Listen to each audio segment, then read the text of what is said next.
Well, hi there. I thought I would design a quick flow for all you beginner yogis out there, especially for those that attend my Wednesday morning class. So something you can practice at home, whether it's daily or even just that one extra time during the week, just so there's that not that bigger gap between times that we meet. So anyway, let's get started. We're going to take a comfortable seated position. So whatever that looks like for you, it could be Sukhasana with the legs crossed, or maybe a diamond pose with the soles of the feet together. And palms can just come and rest on the knees, whichever position you're in. And then we'll just begin by taking some nice big easy kind of circles with the torso. So movement happening from the hips all the way up to the crown of their head. You can get the shoulders involved and really start to warm up through the body, using the hands as levers on the knees to pull you around just that little bit further. And maybe you might start off with really small circles and then start to get bigger as you feel the joints warming up and a little more movement happen more easily through the body. Let's pause and start to spin the opposite direction, taking these nice circles, using the shoulders, using the hands on the knees. Just a couple more rotations in this way. And then we'll begin to make those circles, if you had them really big, start to slow them down and make them smaller and smaller, like a spinning top coming to a standstill, until we find that neutral spine where we're sitting up nice and tall and lengthened and coming to some stillness. All right, let's take a circle of breath here. So breathing in, lift the arms, and breathing out to come through heart center. Breathing in again, stretching arms out wide, palms connect over the top, and then exhaling back through center. One more time, just connecting that movement to breath, breath to movement. Exhale and come through heart center. Now this time, inhale and stretch the hands high. Flip the palms when you get to the top and take a nice deep spinal stretch here, as if you were pressing away the ceiling or sky with those palms, feeling into that space created between each vertebrae with the spine. Nice, and then let the fingers be loose and just stretch up one more time, breathing in. Exhale, and this time tip over to the right side, so letting that right hand connect to the earth. And maybe you're up a little bit higher today, and that's great. Otherwise, just feeling into that stretch, and maybe that forearm comes down a little closer or even connects to the earth. But don't let it be at the expense of the chest rounding and the eye gaze looking down. Stay nice and open and lifted through that heart space. And also just watch that this opposite hip hasn't crept up. So keep pressing through that opposite sit bone, connecting both sit bones to the earth, and just feel into that stretch. One more breath here. And then inhale and start to lift both arms high. Exhale, and we'll just drop to the opposite side. So you might still be in diamond pose for this, and that's great. We're still feeling the stretch in the side ribs here. And it's sort of as if somebody had hold of this top arm, the fingertips, and was gently pulling them away from you. But again, just make sure we're still nice and open through this side chest. So maybe there's just a little more rotation, opening up the chest. And remember that, pressing through the opposite sit bone, so grounding through. One more breath here.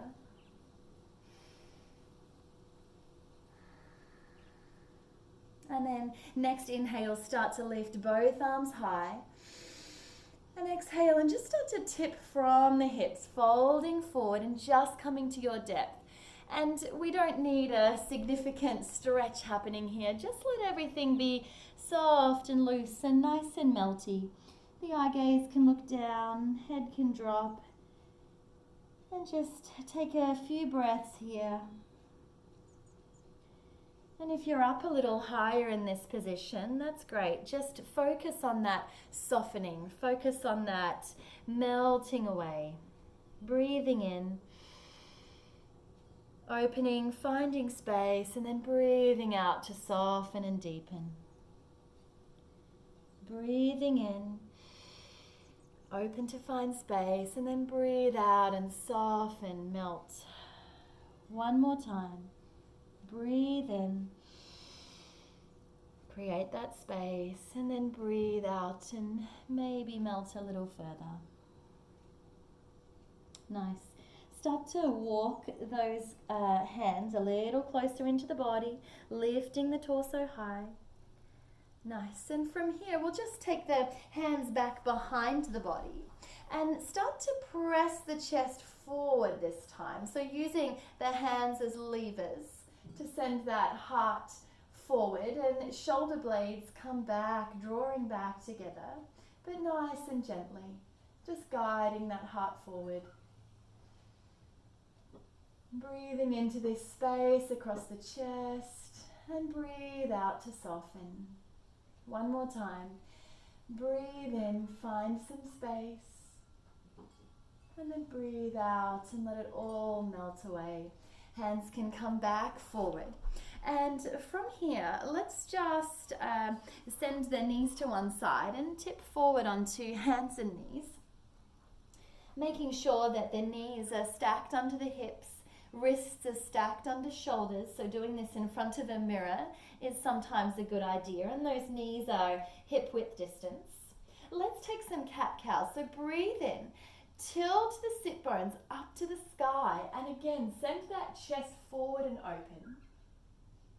Exhale, and now round the spine, push through the palms, squeeze everything in together. Breathe in and let the belly be soft now. Chest is forward, sit bones are high.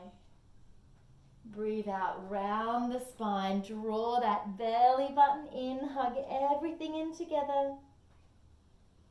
Breathing out one more time for our cow position. Let the belly be loose, send the chest forward and open, sit bones high. And then exhale, squeeze the belly button in, round the spine, press through the hands, take a nice deep squeeze here. And then returning to a neutral spine.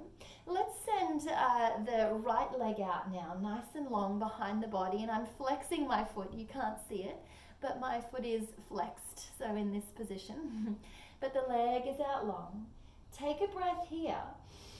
And then exhale and tap it over. Tap the toe onto the earth, over the opposite leg.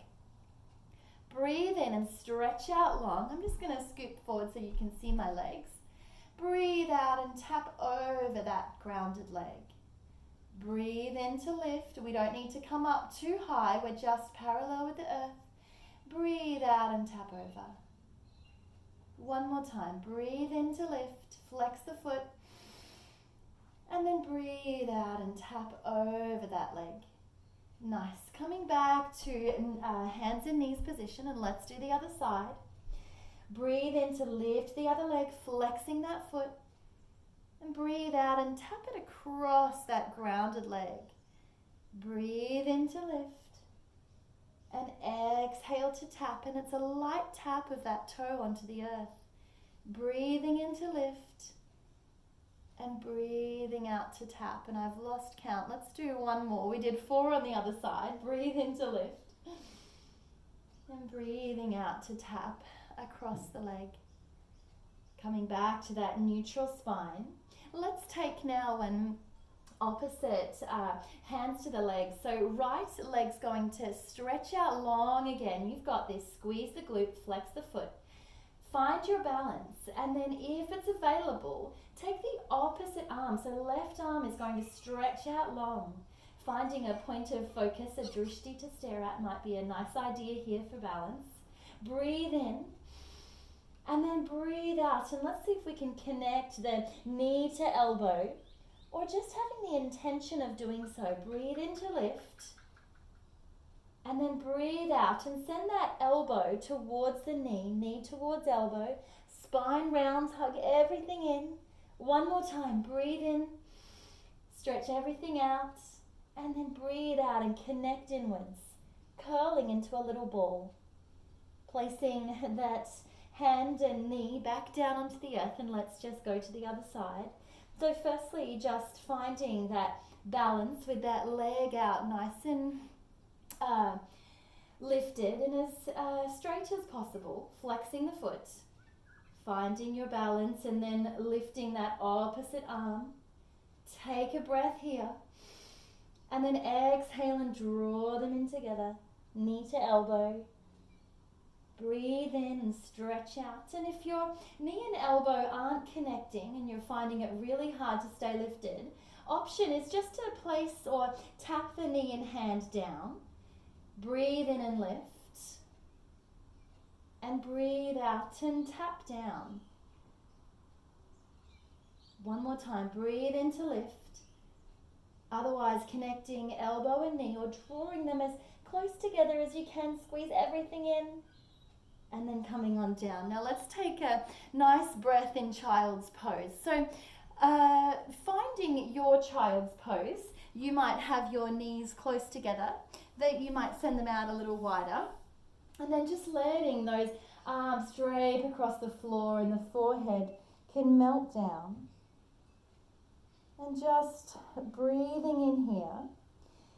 And if it's a little tricky to get that far down on the knees, and you might find you're up here a little, just let the forearms find the earth, and maybe making fists with the hands and connecting the forehead into the fists, and just letting yourself rest here. Breathing into that belly space, so allowing the muscles of the belly to be soft, and just finding a few moments of stillness here.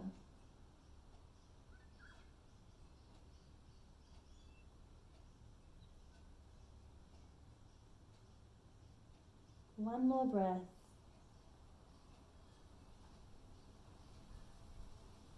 And off we go. Pressing palms into the earth, coming up from your child's pose, your balasana. Maybe sending those palms out just a little bit further than our standard hands and knees position. Tucking those toes, and then when you're ready, pressing your hips up high into your first downward dog. And you can play around with your legs here by bending through one leg, straightening through the opposite, and then coming to the other side. And just having a play here with your downward dog. Straightening through one leg, bending through the other. Just taking a few breaths here. Maybe finding some stillness if the body's calling for it. Bending through those knees as much as you need. Take a breath. And then exhale and drop down onto those knees again. Breathe in and press yourself straight back up into dog. And breathe out and drop to the knees. One more time. Breathe in to lift, hips high. And breathing out to come down, hands and knees. Last time to lift up to dog. And then start to walk your hands back to your feet. And take a forward fold position. So maybe catching hold of both elbows, bending those knees as much as you need, and just seeing if you can switch everything off from the waist to the crown of the head. Let everything be loose. The arms can hang if that's what feels better. And we've got this rotation in our pelvis to send our sit bones up high to the sky. So bending the knees can really help with this rotation and to lengthen the spine. Just gently shaking your head, yes. Maybe turning your head no, just gently if it feels okay for the neck. Just to ease out any tension with that neck. It's a place we like to grip and hold on to. And then starting to spinal roll your way up. So keep everything loose from the head, arms, neck. Just pressing the body up, stacking vertebrae by vertebrae, coming to stand. And I know you can't see me now, but we're coming back down in a moment. Circling the arms, reaching up high. And then exhale and swan dive down, tipping from the hips. Back through your forward fold. And then planting those hands, and you can come to a seated position. So bending through the knees, coming to sit down in whatever way is comfortable and okay for your body. Just coming to sit back down in your comfortable seated position. And we're at 14 minutes, so I will leave it there. I think that's a really nice flow to with some core strength. We've got some hamstring stretches. We've got lots of opening through the heart space, and some arm strength in there too. So have a play with that at home. This can be done daily. You can just do it a few times a week, or even just once more in between when we see each other on Wednesday morning. But yes, have fun with it, and if anything feels weird or not quite right, please do let me know, and I'll do my best to help you out with it. Namaste, everybody.